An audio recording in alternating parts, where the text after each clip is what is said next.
संताची पायी हा माझा विश्वास, सर्व भावी दास झालो त्यांचा।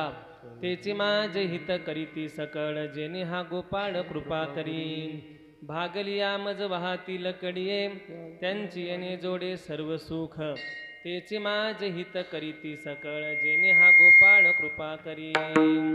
समचरण सरोजम सांद्र नीलाबुधावम, जगननिहित पाणी मंडन मंडनानाम। तरुण तुलसी माला कंधरम कंजनेत्रम, सदैव धवलहासं विठ्ठलं चिंतयामि। नमो विठ्ठला राजया पांडुरंगा, नमो माऊली रुक्मिणी ज्ञानगंगा। नमो पुंडलिका नमो चंद्रभागा, नमस्कार माझा रुक्मिणी पांडुरंगा।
पांडुरंगा करू प्रथम नमन दुसरे संतांचे त्यांच्या कृपादाने कथेचा विस्तारू बाबाजी सद्गुरुदास तुका जयांची केली स्मरण होय सकळ विद्यांचे अधिकरण ते जीवन दुसरी चरण श्री गुरूंचे ते नमस्कारू शरण शरण एकनाथ पायी माता देवीला पायी माता देवीला शरण शरण एकनाथ पायी माता देवीला पायी माता देवी पायी माता देवीला शरण शरण एकनाथ पायी माता देवीला पायी माता देवीला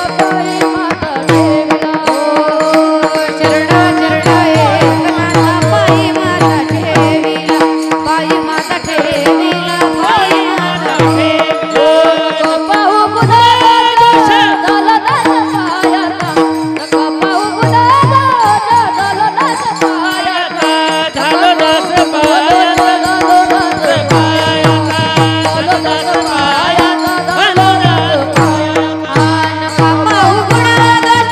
झालं दास पायाचा नका पाहू पुन्हा झालं दास पायाचा झालं दास पायाचा झालं दास पायाचा झालं दास पायाचा झालं दास पायाचा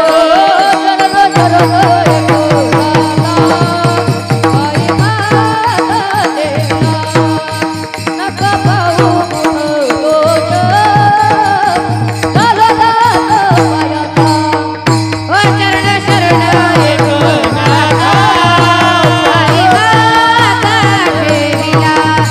नका पाहू पुन्हा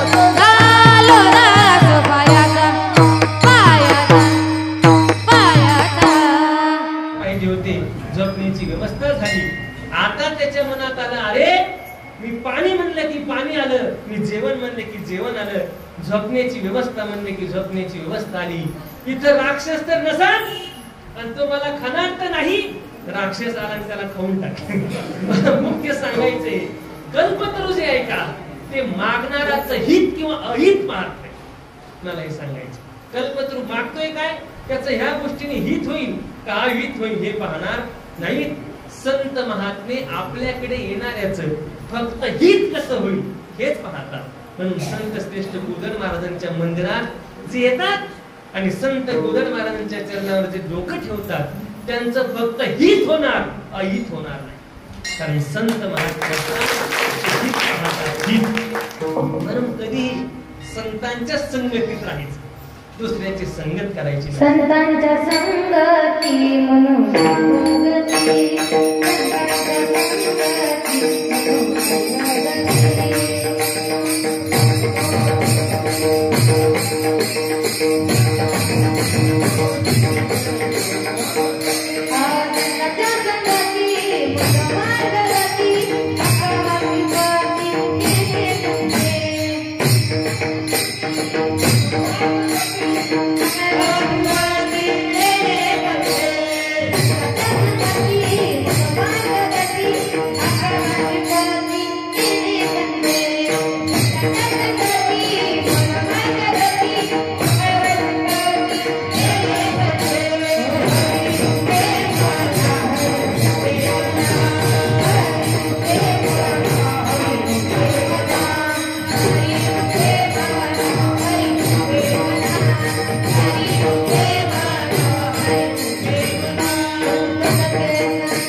संतांची करावी, कारण संतांच्या संगतीमध्ये माणसाचं जीवन सुखी होईल आणि आनंदी होईल. कारण संगतीने माणसं सुधारतात आणि संगतीने माणसं बिघडतात. कारण असंही सांगतात, सज्जन को सज्जन मिले तो हो गए दो दो बात, गधे को गधा मिला. तुम्हाला माहिती आहे दो लाख. म्हणून कधीही चांगल्याच्या संगतीत राहावं. जर चांगल्याच्या संगतीत राहिलोत ना तर गुण आपल्या अंगी येतो. एखाद्या दारू पिणाऱ्याच्या संगतीत राहिलो आणि तो जरी आपल्या बरोबर नसला तरी दारू पिण्याची इच्छा होती, तो जाऊन पितही असते. एखाद्या काकडे महाराजांच्या संगतीत एखादा राहील, जरी महाराज नसतील बरोबर तरी सुद्धा हरिपाठ म्हणण्याची इच्छा होती. संगतीचा परिणाम. संगतीने जीवन सुधारतं आणि संगतीने जीवन काय होतं, बिघडतं. ढेकणाच्या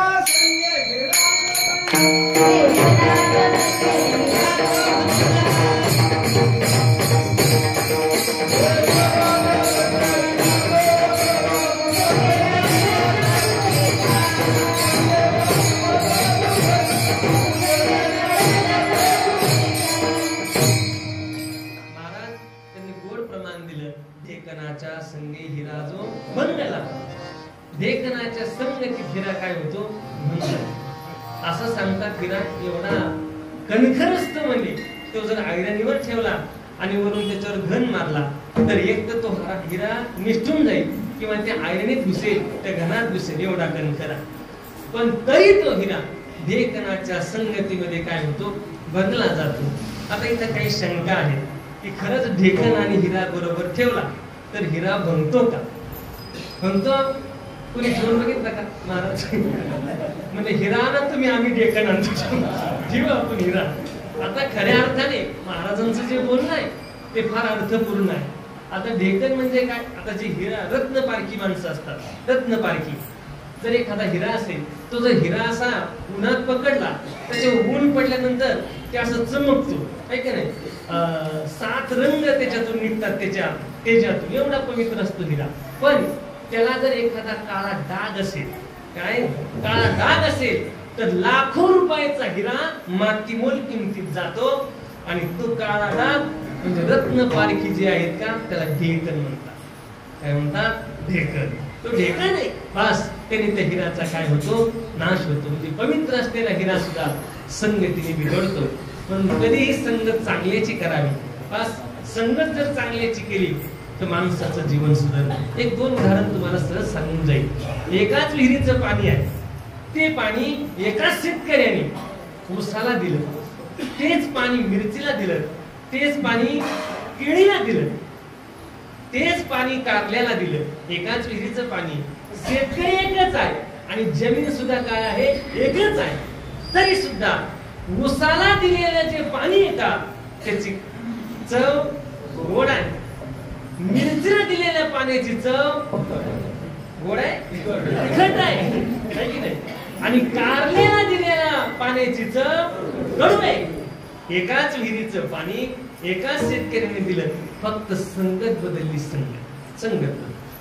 अजून तुम्हाला सांगेल, म्हणजे एक भिकारी होता, पठडे मामा. तो रोज भीक मागायचा. भीक मागितला आणि भीक मागून किस्ती बाबा त्याने 1 तोळ्याची अंगठी केली सोन्याची. 1 तोळ्याची. आणि अंगठी हातात घालून तो भीक मागायला लागला. अंगठी हातात घालून लोक तरी त्याला भीक द्यायचे. एक जण हुशार होता, आमच्या गुरुजी सारखा. ती म्हणले, अरे तुला कशाला भीक द्यायचंय, त्याच्या हातात सोन्याची अंगठी आहे. दुसरा म्हणला, अरे तो भिकारी. तो काय भिकारी आहे? ती अंगठी सोन्याची नसेल, ती अंगठी कशाची असेल, पितळाची असेल. कशाची असेल? पितळाची. आणि त्याला भीक दिलं. एका श्रीमंताची बाई तीर्थयात्रेसाठी जाणार होती. तिला सांगितलं होतं, गळ्यामध्ये काही दागिने घातले तर चोरी करेल, तुम्ही तुमचे व्यवस्थित जपून ठेवा. त्या बाईने ठरवलं आणि पितळाचे दागिने केले. कशाचे?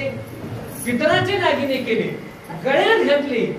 बाहेर गेल्यानंतर लोकांनी पाहिलं आणि ते म्हणू लागले, पाटलाच्या बायकोच्या गळ्यात किती सोने. काय तिच्या गळ्यात काय आहे? सोने. आता मला सांगा, पाटलाच्या बायकोच्या गळ्यात सोनं होतं का पितळ?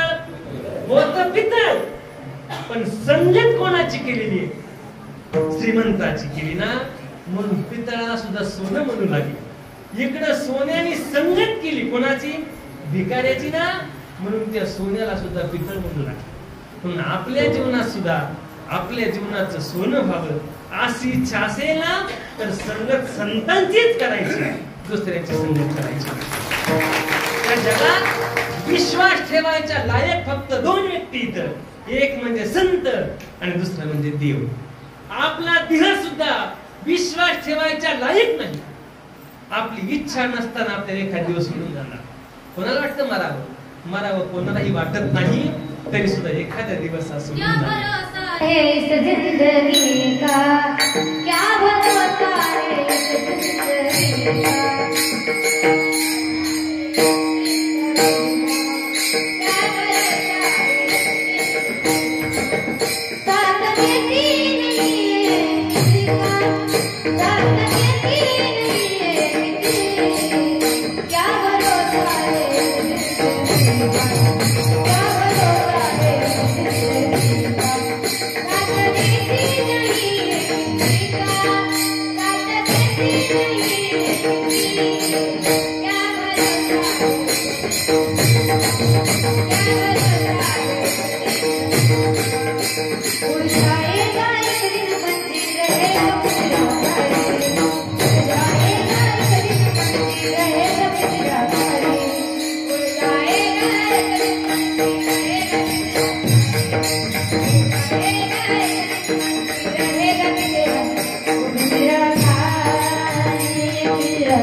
या देहाचा सुद्धा काही भरोसा नाही.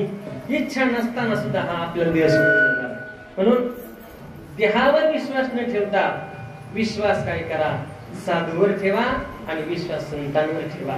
कारण संतांच्या संगतीमध्ये भगवान परमात्मा भेटतो. पण किती योगाने? महाराज सांगतात, संतांच्या संगती मनोमार्ग गती अकळावा श्रीपती येणे पंथे. संतांच्या संगतीत तो भगवान परमात्मा मनाच्या गतीने प्राप्त होईल. आता मनाची गती किती फास्ट आहे, मन किती वेगवान आहे. मनासारखं वेगवान दुसरं काही नाही. एखादा म्हणजे मोटरसायकल सारखं, सायकल सारखं, रेल्वे सारखं, विमानासारखं नाही. मन याच्याही पुढे आहे. एखादी इथं आता सगळे बसलेले आहेत, एखाद्याला वाटलं घरी जाऊन यावं. आतापर्यंत बरेचसे जाऊन आले आले की आले जाऊन. एवढं मन फास्ट आहे.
जाता येता न लगे वेळ. एवढं मन चंचल आहे, एवढं मन चपळ आहे. बस एवढ्या जलद रीतीने आपल्याला भगवान परमात्मा प्राप्त होऊ शकतो.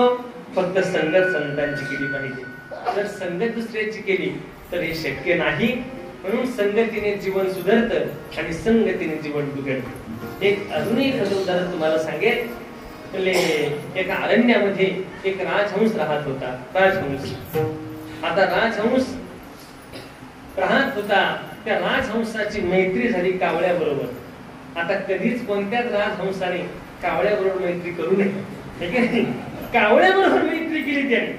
आणि कावळ्या बरोबर मैत्री केल्यानंतर त्या कावळ्याने एक दिवस राजहंसाला बोलवलं, या आमच्या घरी. राजहंस गेल्यानंतर काही चहा पाणी व्यवस्था पाहुणचार झाला. नंतर राजहंसाने त्याला बोलवलं. कुणाला? कावळ्याला. कावळे दादा, तुम्ही आमच्याकडे या. येणार. आता राजहंसाचं जे घर आहे का, ते अरण्यामध्ये एक मोठा वृक्ष आहे. तिथं राजहंसाचं काय आहे? घर आहे. राजहंस तिथं राहत आहे. तेवढ्यामध्ये कावळाही आलेला आहे. कावळा बसलेला आहे. त्यांचं चहा पाणी झालेलं आहे. काही चर्चा झालेली आहे. त्याच नगरीचा राजा, अत्यंत सत्वशील असणारा राजा, त्या अरण्यामध्ये फिरण्यासाठी आलेला आहे. तो थकलेला, त्याला वाटलं जाऊन थोडी विश्रांती करावी. त्याच वडाच्या झाडाखाली तो राजा गेला आणि राजा काय झाला? झोपला. राजा झोपल्यानंतर बराच वेळ झालं. थोडा सूर्य जो आहे तो सूर्य डोक्यावर आल्यानंतर राजाला त्या झाडाच्या फांदीमधून सूर्याची काही किरणं राजाच्या तोंडावर पडू लागली. राजाची झोप आहे का, ती झोप मोडू लागली. हे त्या राजहंसाने पाहिलं आणि राजहंसाच्या लक्षात आलं, अरे राजाची झोप मोडत आहे. राजा अत्यंत प्रामाणिक व अत्यंत चांगला व्यक्ती आहे.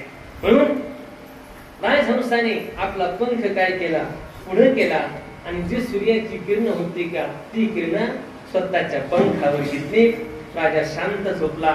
पण हे चांगलं कर्म पाहिल्यानंतर दम निघाला. कोणाला? कावळा दम निघाला. हे तर काम चांगलं झालं ना. राजा झोपलेला आहे. कावळा नुसता ह्या फांदीवर त्या फांदीवर, त्या फांदीवर ह्या फांदीवर. राजहंस म्हणला, काय झालं कावळे दादा? हे काय नाही म्हणजे थोडस मला कसं तरी होतंय. बऱ्याच लोकांना कसं तरी होत असतं बा. म्हणजे कधी एक डॉक्टरकडे गेला. म्हणजे डॉक्टर साहेब, मला कसं व्हायला लागलं. म्हणजे काय व्हायला लागलं? म्हणजे माझं पोट दुखायला लागलं. म्हणजे कधीपासून? म्हणजे शेजाऱ्याच्या बोरला पाणी लागल्यापासून. आता असं तर काय इलाज करणार डॉक्टर? त्याचा आवाज थोडासा कमीच करा. इलाज करू शकत नाही डॉक्टर. त्याचा काय करेल? नाही करणार. बराच वेळ झालं. कावळा इकडे तिकडे करू लागला. कावळ्याने काही विचार केला नाही आणि कावळ्याने जी कावळ्याची विष्ट आहे का, ती राजाच्या काय केली? डोक्यावर टाकली. राजाला जाग आली आणि राजाला अत्यंत राग आला. कोणाचा? कावळ्याचा. राजा. पण राजाने वर पाहिलं तर राजाला तिथं कावळा आहे असं काही वाटलं नाही. त्याला राजहंस दिसला. राजाने बाण घेतला, बाण सोडला. तो बाण राजहंसाला लागला. राजहंस खाली पडला. कावळा वर उडून गेला होता. आणि राजहंसाकडे पाहून राजा बोलू लागले, राजहंस महाराज, तुम्ही असं कृत्य कराल असं मला वाटलं नव्हतं. राजहंस म्हणू लागला, महाराज, प्रथमतः मी तुम्हाला सांगतो, मी असं कृत्य केलंच नाही. असं कृत्य मी करणारच नाही. पण महाराज, मी असं काम केलं होतं, तुम्ही जर ते पाहिलं असतं तुम्ही मला शाबासकी दिली असती. पण तुम्ही शाबासकी देण्याच्या वेळेस तुम्ही आज मला बाण मारला. महाराज, याच्यात तुमची चूक नाही महाराज, चूक माझीच आहे. कारण मी संगत कावळ्याची केली म्हणून तुमचा बाण खावा लागला, नाहीतर तुमची शाबासकी मला मिळाली असती. म्हणून माणसाचं जीवन संगतीने सुधारतं आणि संगतीनेच काय होतं, बिघडतं. म्हणून एकच करा, संतांची संगत करा. जगद्गुरु तुकाराम महाराज सांगतात, माझा पूर्ण विश्वास संतांवर आहे. बरीचशी मंडळी संतांच्या जवळ जातात बरं, पण संतांवर विश्वास ठेवण्याच्या ऐवजी काहीतरी संतांची अवगुण पाहतात, काहीतरी बोलत राहतात. हे काय, गाय काय खाते त्यापेक्षा गाय काय देते हे महत्वाचं, हे महत्वाचं आहे. म्हणून संतांची निंदा करायची नाही, उलट त्यांच्यावर जाऊन त्यांच्यावर पूर्ण विश्वास ठेवा. हेच महाराज अभंगाच्या सर्व भावे दास झालो त्यांचा. संतांच्या पायावर म्हणजे संतांच्या वचनावर माझा पूर्ण काय आहे, विश्वास आहे. मी सर्व भावांनी त्यांचा दास झालो. दास कोणाचा? संतांचा दास झालो. का? महाराज सांगतात, सुख वाटे हेची ठाई बहु पायी संतांच्या, मन उनी केला वास नाही नास ते ठाई. बरे अजून दास का झाला? हरी प्राप्तीशी उपाय धरावे संतांचे ते पाय. पास हरीची प्राप्ती करून घ्यायचे असेल तर संतांचे पाय धरावे. म्हणून जगद्गुरु तुकाराम महाराज सांगतात, मी संतांचा दास, संतांची पायी हा माझा विश्वास. सर्व भावे दास झालो त्यांचा. मी त्यांच्यावर पूर्ण विश्वास ठेवला. संतांवर किती विश्वास असावा असं जर पाहिलं तर अनेक उदाहरणं सांगता येतील. एक छोटस उदाहरण तुम्हाला सांगेन, तुम्हाला माहित नाही, फक्त आठवण करून देतो. एक आहे असं सांगतात, शबरीची कथा आहे का? म्हणजे जी शबरी आहे का, ती शबर राजाची काय आहे, मुलगी आहे. कारण पूर्वीच्या वेळेस वडिलाच्या नावावरून मुलीचं नाव ठरलं जायचं. जनकाची जानकी, पर्वताची पार्वती, शबराची शबरी. बस शबरी लहान होती. शबरी लहान असताना तिने पाहिलं आपल्या दारासमोर अनेक छोटे छोटे जीव आणलेले, हजारो जीव. आणि ते हजारो जीव आता पाहिल्यानंतर विचार केला. वडिलांना विचारलं, त्याचा आवाज थोडासा कमी कर शिकते मला. विचारलं हे जे जीव आणले ते कशासाठी? त्याने सांगितलं, बाळा उद्या तुझं लग्न आहे आणि तुझ्या लग्नामध्ये त्यांना कापून मेजवानी द्यायची आहे. शबरीने विचार केला, आपल्या एकटीच्या सुखासाठी या हजारो छोट्या छोट्या प्राण्याचे जीव जाणार आहे, काय करायचं सुखाला? पण मी सांगतो काकडे बाबा, काही लोक देवापुढे कोंबडं बकरं कापतात. कशासाठी? स्वतःच्या सुखासाठी ना. कोणी अधिकार दिला आपल्याला आपल्या सुखासाठी दुसऱ्याचा प्राण घ्यायचा? कोणी अधिकार दिला? बस आपल्या सुखासाठी कोंबडं बकरं कापू नये असं कोणी केलं का? आपल्या सुखासाठी आपलं बाळ कापलं, आपलं नाही कापणार, दुसऱ्याचं म्हणलं की कापू नये, है की नाही? बस मला मुख्य सांगायचंय, तिने काय केलं? रात्रीच्याला घर सोडलं, ती निघून गेली, अरण्यात गेली. शबरीने ती भिल्ल समाजाची असल्यामुळे भिल्लाने सगळं जंगल पाहिलं, पण शबरी सापडली नाही. ती शबरी पुढं मातंग गुरुदेवांच्या आश्रमाच्या समोर राहू लागली आणि राहत असताना रोज हाताने रस्ता काय करू लागली? साफ करू लागली. शबरी रोज रस्ता हाताने साफ करायची. किती दिवस? म्हणजे शबरी लहान होती. लहानाची शबरी तरुण झाली आणि तरुणाची शबरी आता वयोवृद्ध झाली, तरी ते रस्ता हाताने साफ करायचे. एक दिवस मातंग गुरुदेव आणि सर्व जे शिष्य आहेत का, ते शिष्य स्नानासाठी निघाले असता पुढे काहीतरी आकृती हलताना दिसली. विचारलं, कोण आहे? तिने हात जोडला, थरथर कापू लागली आणि सांगितलं, मी शबरी आहे. काय करते? म्हणले, काय नाही. हा रस्ता तूच साफ करते का? म्हणजे हो, मीच साफ करते. मग एवढ्या दिवसात तू आम्हाला दिसली कशी नाही? तिने सांगितलं, मी भिल्ल समाजाची आहे. मला असं वाटलं मी भिल्ल समाजाची असल्यामुळे मी जी सेवा करते ती सेवा तुम्ही स्वीकारता का नाही स्वीकारता, म्हणून मी काय तुम्हाला दिसले नाहीये. मातंग गुरुदेवाच्या डोळ्यामध्ये तिची सेवा पाहून पाणी आलं. पण जे शिष्य परिवार होता का, ते शिष्य परिवार म्हणून लागले, आम्ही कर्मभ्रष्ट झालो. एवढ्या दिवस हिने रस्ता साफ केला, रस्त्यावरून गेलो. मातंग गुरुदेव म्हणू लागले, अरे तिची जी सेवा आहे का, ती निस्वार्थ भावनेने सेवा केलेली आहे, तिला नाव ठेवू नका. पण आता शिष्य जे असतात का, ते शिष्य म्हणू लागले, आता म्हणतात ना चहापेक्षा किती गरम. शिष्य म्हणू लागले, आता गुरुजीचं जरा वय झालेलं आहे, त्यामुळे गुरुजीची बुद्धी थोडी कमी व्हायला लागलेली आहे. तसं जर केलं तर आपण कर्मभ्रष्ट झालो असं म्हणून त्यांनी साईडने रस्ता काढला आणि ते साईडने गेले. पुढे पंपा सरोवरावर तिथे गेले. त्यांनी पाहिलं तर त्या पंप सरोवरातील पाणी सारं रक्तासारखं लालबुंद झालेलं होतं. माघारी आले आणि गुरुजींना सांगू लागले, गुरुजी त्या सरोवरातील पाणी जे आहे का ते रक्तासारखं लालबुंद झालंय. त्यांनी सांगितलं, नक्कीच होणार. अरे तिने निस्वार्थ भावनेने सेवा केली, तिच्या सेवेला तुम्ही नावं ठेवली ना, असं होणार. मग आता काय करावं? म्हणजे काही नाही, ते पाणी आणा, शबरीचे पाय धुवा आणि त्या शबरीच्या पायाचं तीर्थ घ्या आणि त्या पंपा सरोवरात नेऊन टाका. जसं होईल तसं पाणी पहिलं जसं होतं तसं होईल. त्यांनी पाणी आणलं, शबरीचे पाय धुवू लागले. शबरी धुवू लागली. गुरुदेव एवढा माझा अधिकार नाही, माझे पाय धुवू नका. थांब शबरी, धुवू दे त्यांना पाय.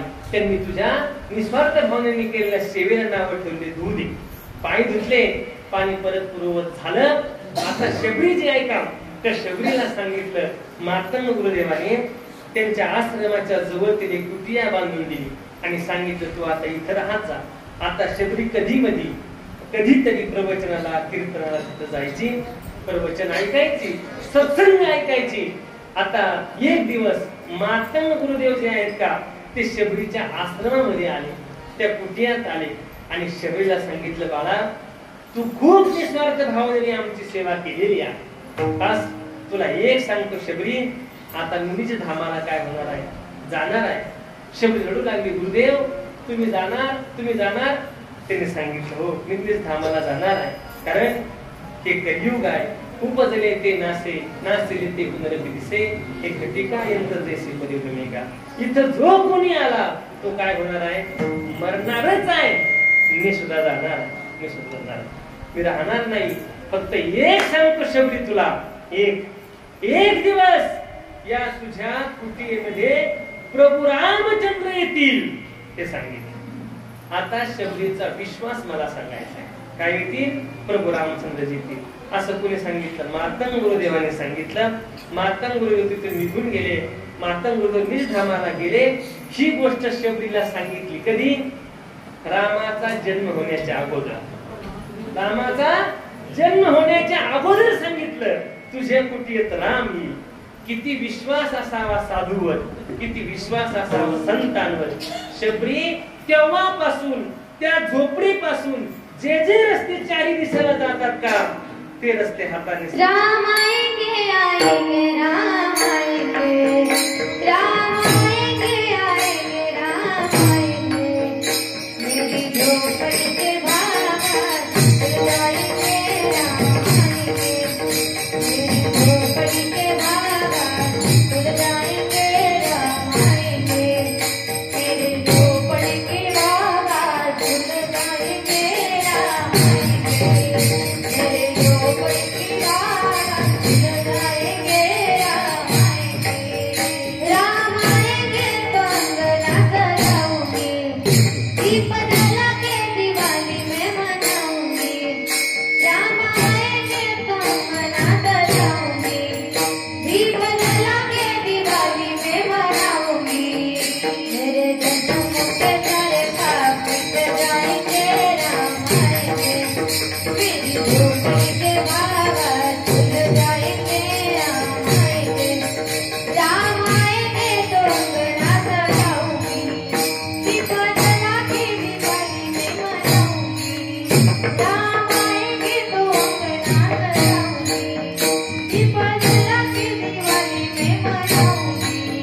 मेरे जन्मों के सारे पाप मिट जाएंगे राम आएंगे, मेरे झोपड़ी के बाहर खुल जाएंगे राम आएंगे, राम आएंगे। शबरीचा एवढा विश्वास होता मार्तंड गुरुदेवांवर की शबरी जे आहे का ती शबरी ज्या रस्त्याने प्रभू येतील असं तिला वाटत होतं तो रस्ता साफ करत होती, फुलं टाकत होती. आणि एक दिवस शबरीचा जो विश्वास आहे का तो विश्वास सार्थक झाला आणि प्रभू रामचंद्रजी जे आहेत का प्रभू रामचंद्रजी आले आणि शबरीला भेटले. मला मुख्य हे सांगायचंय, शबरीचा जेवढा विश्वास तिच्या गुरुवर होता तेवढा विश्वास आपला संतांवर असावा. म्हणून जगद्गुरु तुकाराम महाराज सांगतात, संताची पायी हा माझा विश्वास. संताच्या पायावर, संतांच्या वचनावर माझा पूर्ण काय आहे? विश्वास आहे.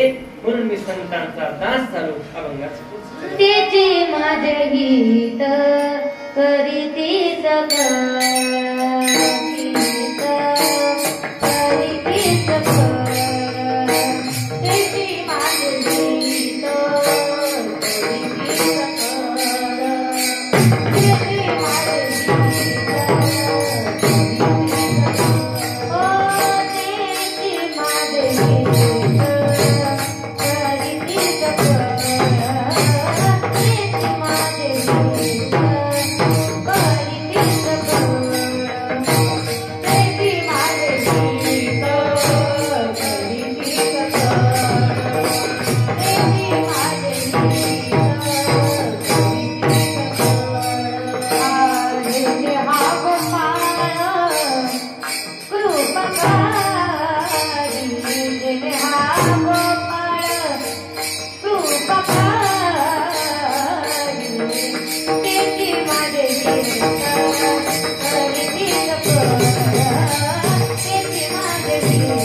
ठेवला तर ते माझं हित करतात म्हणून मी संतांवर विश्वास ठेवला. संतांची पायी हा माझा विश्वास, सर्व भावे दास झालो त्यांचा, तेच माझे हित करीती सगळ, जेणे हा गोपाळ कृपा करी. तुमचं माझं हित कशात असेल तर भगवान परमात्म्याची कृपा आपल्यावर होणं हे आपलं हित आहे. देवाची कृपा आपल्यावर व्हावी यासाठी महाराज सांगतात, संत महात्मे आपल्याला त्या भगवान परमात्म्याचं नामचिंतन घेण्यासाठी सांगतात. देवाचं काय करा, नाव घ्या. प्रश्न केला महाराज, तुम्ही आम्हाला देवाचं नाव घ्या सांगतात, तुमच्या संगीतानंतर आमचे विचारही चांगले होतात, याच्यात काही बदल नाही. पण देवाचं नाव घेतल्यानंतर नेमकं काय होईल, त्यामुळे जगद्गुरु तुकाराम मला जे काही ठिकाणी सांगतात, देवाचं नाव घेतल्यानंतर काय होईल असं विचारू नका. काय नोहे केले एका चिंतित विठ्ठले, त्या भगवान परमात्म्याचं नाव घेतल्यानंतर काय होणार नाही असं विचारू नका. तर काय होणार नाही असं विचार. देवाचं नाव घेतलं काही होतं. महाराज सांगतात, जर देवावर श्रद्धा असेल, संतांवर जर श्रद्धा असेल तर काय होईल. महाराज सांगतात, सिद्धी प्राप्त होईल. सिद्धी. साधू संतांना सिद्धी नको असते, कारण त्यांनी सिद्धीला विसे कोण तया पुसे. साधू संतांना सिद्धी नको आहे. म्हणून देवाचं स्मरण केलं तर तो भगवान परमात्मा आहे का आपल्या जवळ येतो, आपल्या जवळ. आणि जो माणूस आयुष्यभर सत्तेच्या साईडने राहिला का, मरणाच्या टायमाला देव त्याच्या जवळ येतो. फक्त माणूस सत्तेच्या साईडने राहिला पाहिजे. फक्त माणसं सत्तेसाठी सत्य सोडतात हे महत्वाचं आहे. म्हणून त्याचं सत्य, फक्त सत्ता पाहिजे. म्हणून सत्तेच्या पहा, एक सरळ उदाहरण आहे अगदी. म्हणजे ज्या वेळेस सीता मातेला चोरून नेला, कोणी रावणाने चोरून नेला, रावणाने चोरून नेला. सीता माता आक्रोश करत होती, वाचवा वाचवा वाचवा. कोणी सुद्धा वाचवायला गेलं नाही. सगळ्यांना माहित होतं जो घेऊन गेलेला आहे तो कोण आहे तर रावण आहे. तो कसा आहे म्हणजे शूर आहे, वीर आहे, पराक्रमी आहे. त्याच्या समोर आपला निभाव लागणार नाही, त्यामुळे कोणीच तिकडे जाईना. पण एक होता जटायू, तो गेला आणि रावणाबरोबर युद्ध केलं, घनघोर युद्ध केलं. असं सांगतात, जटायूने रावणाच्या डोक्यातील मुकुट खाली पाडलं. मुकुट, एवढं युद्ध. मग मात्र रावणाने विचार केला, काय त्याबरोबर मांडायचं म्हणले. ते जाऊ दे, सांग तुझं मरण कशात आहे, तुझं मरण कशात आहे असं विचारलं. कोणाला तर म्हणले जटायूने विचारलं. आता जटायू हा सज्जन, असं म्हणतात काकडे महाराज, सज्जनाला न कळे दुर्जनाची बुद्धी. सज्जन माणसाला दुर्जन माणसाची बुद्धी कळत नाही. जर आपल्याला एखाद्याने फसवलं आहे, फसवलं आपल्याला एखाद्या, आपण समजून घ्यायचं, जे अर्थी त्याने मला फसवलं त्या अर्थी मी सज्जन असलो पाहिजे. मी जर सज्जन नसतो तर त्याने मला फसवलं नसतं. मी सज्जन आहे, त्याने फसवलं, मग तेवढंच समाधान असतं का, तेवढंच समाधान. म्हणून सज्जन माणसाला सहज फसवलं जाते, लक्षात ठेवा. आणि त्याला फसवलं, सांग तुझं मरण कशात आहे. हा सत्य बोलला, म्हणजे माझं मरण हे पंखात आहे, पंखात. त्याला विचारलं, रावण महाराज तुमचं मरण कशात आहे. रावण शुद्ध खोटं बोलला. रावणाने सांगितलं, डाव्या पायाच्या अंगठ्यात आहे, डाव्या पायाच्या अंगठ्यात. जटायूने उंच अशी आकाशात भरारी मारली आणि वरून उडी मारली. रावणाचा डाव्या पायाचा अंगठा काय केला, फोडला. असं सांगतात, रावणाने कृपण नावाचं शस्त्र काढलं आणि जटायूचे दोन्ही पंख छाटले. जटायू खाली पडला, राम राम राम राम म्हणू लागला, खाली पडलेला आहे. आणि बस, कारण सत्तेच्या साईडने राहिला ना. असं सांगतात की ज्या वेळेस पांडवांचा भाऊ पहा, त्या ठिकाणी द्रौपदीचा वस्त्रहरणाचा प्रसंग आहे. त्यावेळेस त्या ठिकाणी पितामह भीष्माचार्य होते, द्रोणाचार्य होते, कृपाचार्य होते. आता भीष्माचार्याने नुसतं रागाने पाहिलं असतं तर 100 कौरव थरथर कापले असते. पण भीष्माचार्य काही बोलले नाही, काही बोलले नाही. का नाही काही बोलले म्हणजे संगत कशी आहे, संगत कशी आहे. पहा बरं, ज्यावेळेस संजय एक वेळ धृतराष्ट्राकडे जातो, संजय, आणि संजय धृतराष्ट्राला सांगतो, म्हणजे महाराज तुम्हाला खरं सांगू का, हे राज्य मुळात तुमचं नाही, हे राज्य पांडवांचं आहे. पण तुम्ही त्यांना का देत नाही, तुम्ही त्यांना देऊन टाका. ते धृतराष्ट्राचे उद्गार आहे, संजया मला सुद्धा माहित आहे हे राज्य माझं नाहीये, हे राज्य पांडवांचं आहे. आणि पंडू राजा गेल्यानंतर माझ्याकडे सांभाळण्यासाठी दिलेलं आहे, हे मला मान्य आहे. म्हणजे मान्य तुम्ही देत का नाही. ती म्हणजे मस्त मला देऊ वाटतं, पण मला समोर दुर्योधन दिसला की माझी बुद्धी बदलते. पुत्र मोह दुर्योधन दिसला की माझी बुद्धी काय होते, बदलते, मग मला राज्य देऊ वाटत नाही. म्हणून सज्जन माणसं संगत गेले की राम म्हणून वाटतं, बाकीचं समजून घ्या. म्हणून भक्तांनी सांगितलं माझी लगेच बुद्धी काय होते, तशी होते तशी. तसं पितामह भीष्माचार्य संगतीत होते. आता काही जणांना पितामह भीष्माचार्यावर शंका आहे. म्हणजे पितामह भीष्माचार्य एवढे विद्वान आहेत, हुशार आहेत, तरी सुद्धा काही बोलले नाही असं सांगतात. पितामह भीष्माचार्य यांनी स्वतःच्या वडिलांच्या सुखासाठी काही वचन दिले होते. एक, मी लग्न करणार नाही, मी राजगादीवर बसणार नाहीये. ते म्हणजे लग्न करणार नाही, राजगादीवर बसणार नाही. मग जे राजगादीवर बसतील त्यांना तुम्ही त्रास देता. त्यांनी वचन दिलं होतं, त्या राजगादीवर बसलेला त्या योग्यतेचा नसला तरी मी त्याच्या साईडने उभा राहील. म्हणून पितामह भीष्माचार्य तिकडून होते, हे लक्षात ठेवा. मुख्य पितामह भीष्माचार्य द्रौपदीच्या वश राहण्याच्या प्रसंगी काही बोलले नाही. परिणाम शरपंजरी पडून मरावं लागलं. इकडे हा जटायू गीध पक्षी आहे, त्याला माहित आहे रावण आहे, पण सत्याच्या साईडने राहिला, युद्ध केलं, खाली पडला. प्रभू रामचंद्रजी ज्या वेळेस अरण्यात आले सीतेच्या शोधासाठी, त्यावेळेस जटायूचा आवाज खोल गेलेला आहे, राम राम म्हणत आहे. प्रभू जवळ गेले, प्रभूने जटायूची मान आपल्या मांडीवर घेतली आणि प्रभू त्याला म्हणतात तात. तात म्हणजे चुलता.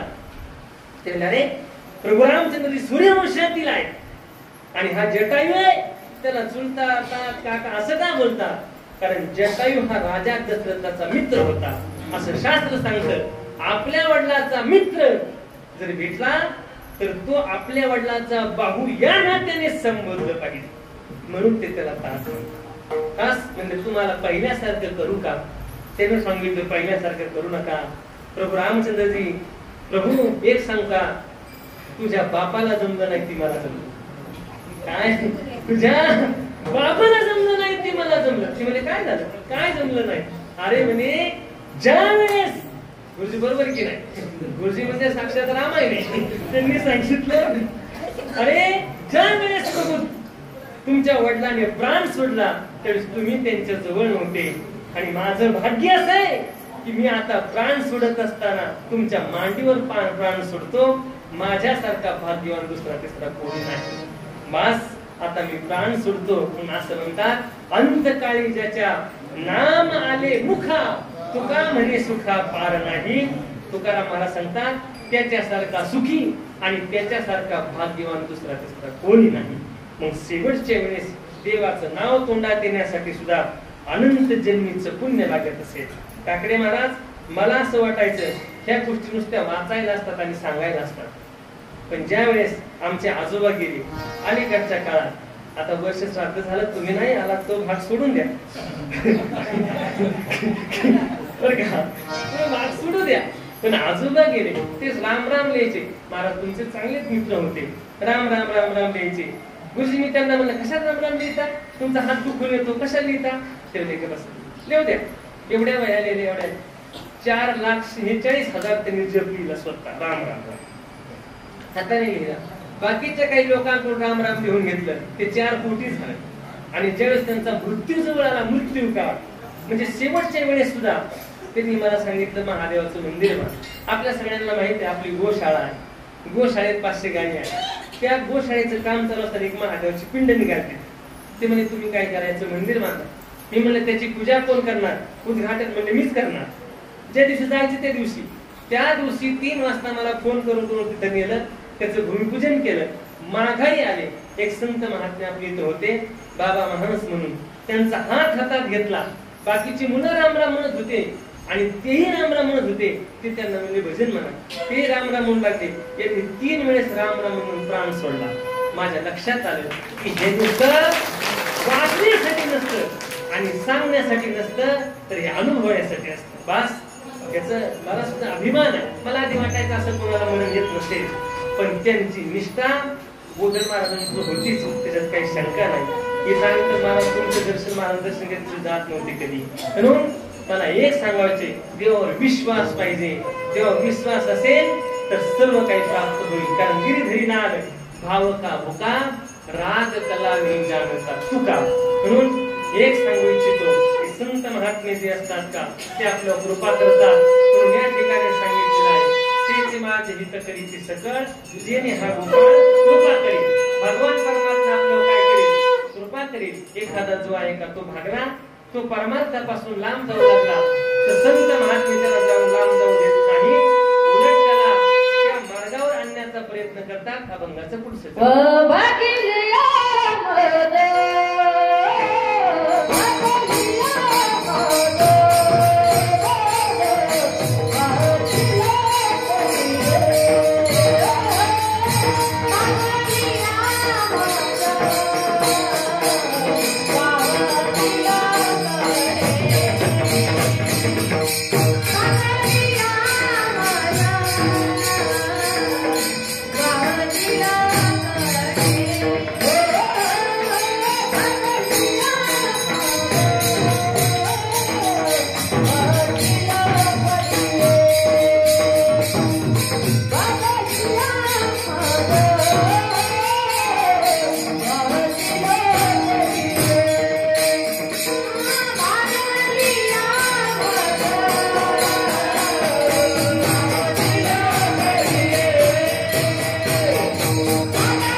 जेणे हा गोपाळ कृपा करी. असे जे संत महात्मे असतात का त्या संत महात्म्यांच्या मी काय करीन जे उच्चिष्ट आहे का ते सुद्धा सेवन करीन. हेच माझा अभंगाच्या शेवटच्या चरण सांगतात. तुका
संतांचे पायी हा माझा विश्वास, सर्व भावे दास झालो त्यांचा, त्याची माझे हित करीती सकळ, जेणे हा गोपाळ कृपा करी, भागली आमज वाहतील गडिये, त्यांचे ने जोडे सर्व सुख, त्याची माझे हित करीती सकळ, जेणे हा गोपाळ कृपा करी. याचा अवकाश आपण अभंगाचा विचार करण्याचा प्रयत्न केलेला आहे.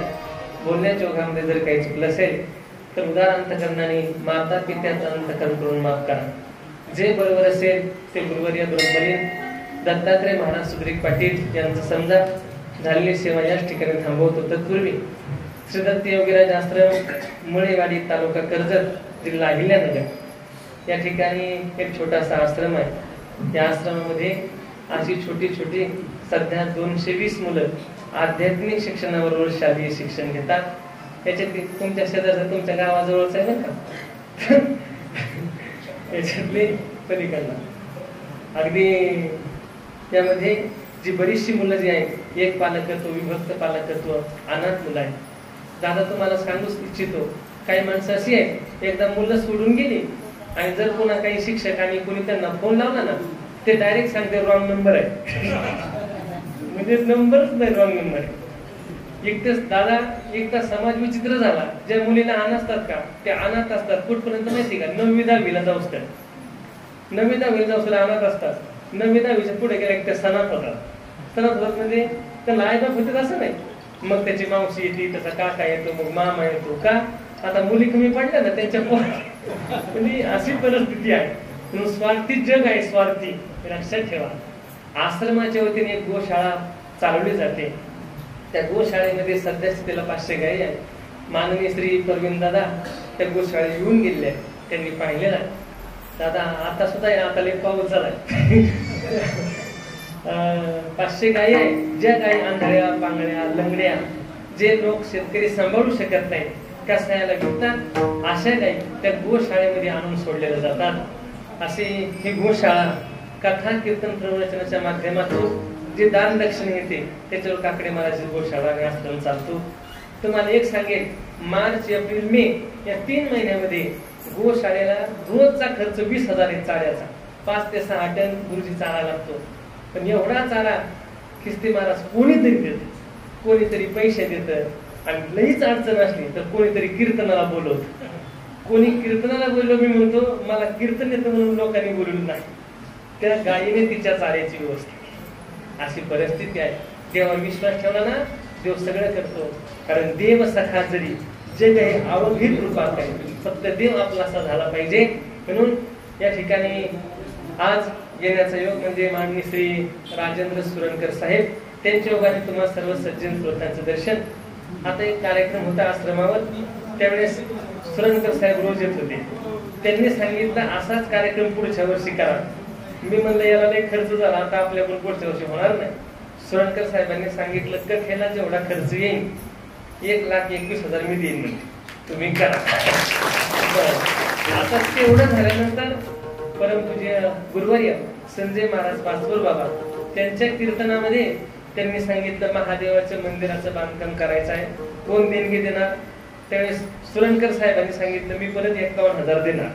बरं देणार नाही नुसतं दिले बस. असे त्यांचं जे पैसे आहे ते सत्कर्माला जातात. कारण जुडून या धन उत्तम व्यवहारे उदास विचारे वेद उत्तमची गती तो एक पावे उत्तम भोगेल जीव. पैसेवाले लोक भरपूर असतात पण पुढे दान करावं हे लक्षात येत नाही. पैसे भरपूर कमवतात पण ते सगळे हायवे रोडच्या कडेच जातात. असे कुठे परमार्थिक कार्यासाठी गोशाळेसाठी जात नाहीत. आपल्या सर्वांना विनंती आहे, आपल्या सर्वांचं सहकार्य जे आहे ते सहकार्य कायमस्वरूपी गोशाळेला राहू द्या. किंवा कोणाला काही चारा पाठवायचा असेल, कारण काय आहे ही परमार्थाची झोळी आहे. आम्ही रोजच मागत असतो सकाळपासून संध्याकाळपर्यंत. कोणी आम्ही स्वतःसाठी काही मागत नाही. आपलं स्वतःच काही विजन नाही. आपल्याला काही जागा घ्यायची नाही, घर बांधायचं नाही, बंगला बांधायचं नाही, काहीच नाही. आज जगलो असा उद्या जगलो म्हणजे या भावनेने आहे. म्हणून आपल्या सर्वांना विनंती आहे गोशाळेला सर्वांनी उदारांतकाने मदत करा. कोणाला 100-50 रुपये द्यायचे असेल तर द्या. एका दिवसात चारा भरवा जाईल. आता सुद्धा 100 ते 150 काही रानात चरायला जात नाही, त्या आश्रमावरच असतात. त्या दगड्या आंधळ्या पांगड्या अशा लोकांनी आणून सोडलेल्या आहेत. दादा काही लोक तर काही गपचीप आणून सोडतात. आता गपचीप जर रात्री त्यांना सोडल्या सत्य एका मिनिटात सांगतो, टोनगे आणून सोडले. टोनगे 6 काय सोडले? टोनगे. आता टोनगे काय? आता एखादा मी म्हणलो असतो महाराज की टोनगे नको म्हणून, हे नाही. त्याने 6 टोनगे आणून सोडले. ते टोनगे शेजाऱ्याच्या कांद्याच्या रोपात गेले. त्याने सगळं कांद्याचं रोप संपून टाकलं. आता मला सांगा ते माघारात त्यांनी मला किती आशीर्वाद दिला असेल.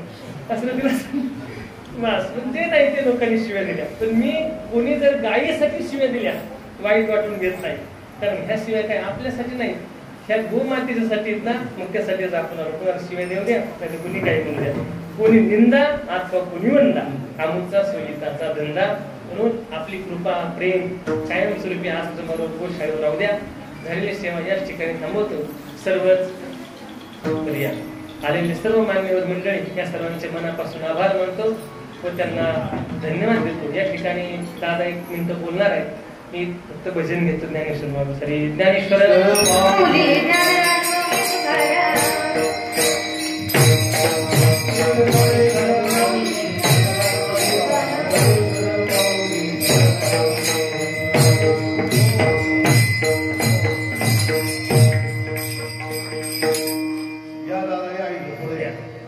आणि आज विशेष म्हणजे आपले पंतप्रधान नरेंद्र मोदी यांचा वाढदिवस आहे.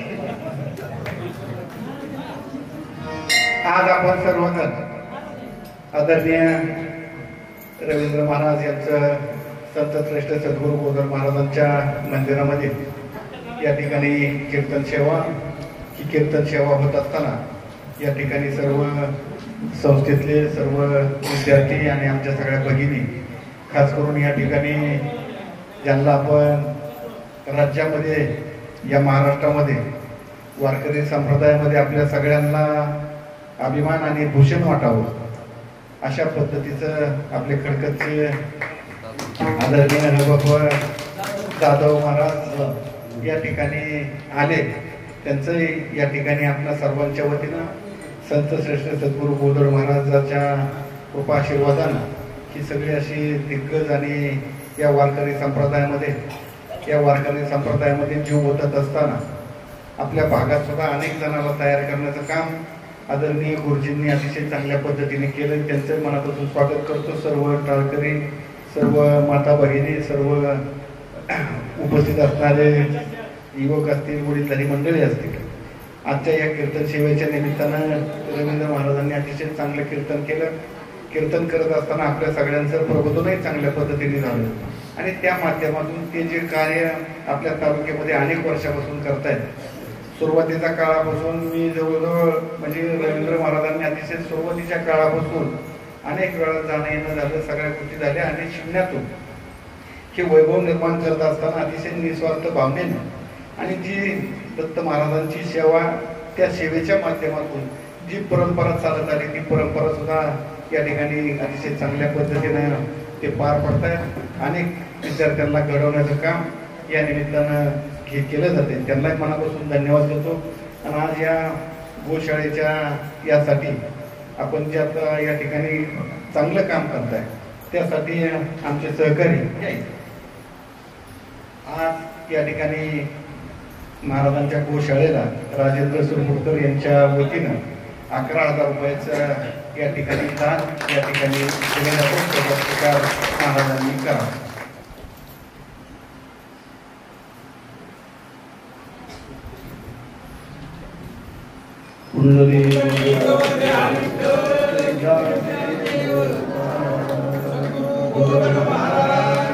जय